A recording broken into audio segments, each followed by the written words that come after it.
Guwahati Maniram Dewan trade চেণ্টাৰত দুদিনীয়াকৈ মৎস্যপালকসকলৰ বিশেষ কাৰ্যসূচী অহা 12 আৰু 13 জুনত অনুষ্ঠিত হ'বলগীয়া এই কাৰ্যসূচীত বিভিন্ন প্ৰান্তৰ মৎস্যপালকসকলে অংশগ্ৰহণ কৰিব য'ত মাছৰ উৎপাদন মৎস্য পালন পদ্ধতি আদিৰ বিষয়ে সবিশেষ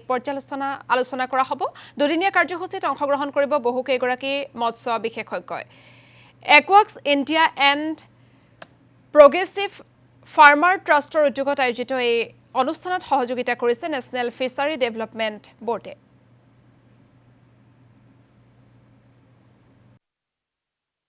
আমাৰ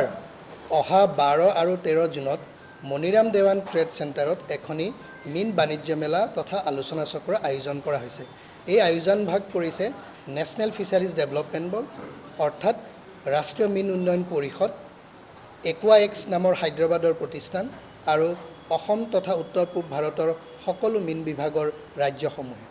আৰু এই অনুষ্ঠানত আমাৰ দুদিনীয়া অনুষ্ঠান হ'ব কেন্দ্ৰীয় মন্ত্ৰী আৰু আমাৰ ৰাজ্যৰ অসমৰ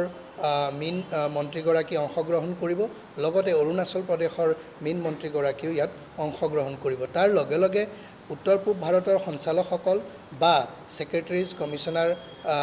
সচিবসকলেও ইয়াত অংশগ্ৰহণ কৰিব লগতে এই অনুষ্ঠানত প্ৰায় 4000 বা তাৰ অধিক মীন পালক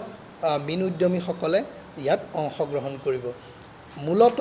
মীন পালকসকলক অসম তথা উত্তৰ পূব ভাৰতৰ মীন পালকসকলক একত্ৰিত কৰি তেওঁলোকৰ মাজত ব্যৱসায়িক সহযোগিতা আন্তঃগাঁথনি নিৰ্মাণ চৰকাৰী আঁচনি আৰু বিভিন্ন মীন উন্নয়নমূলক আলোচনা তথা প্ৰশিক্ষণৰ ব্যৱস্থা কৰা হৈছে আপোনালোকে জানি ভাল পাব এই অনুষ্ঠানত আমাৰ অসমৰ মীন খণ্ডত বিনিয়োগ কৰিবলৈ বিভিন্ন মীন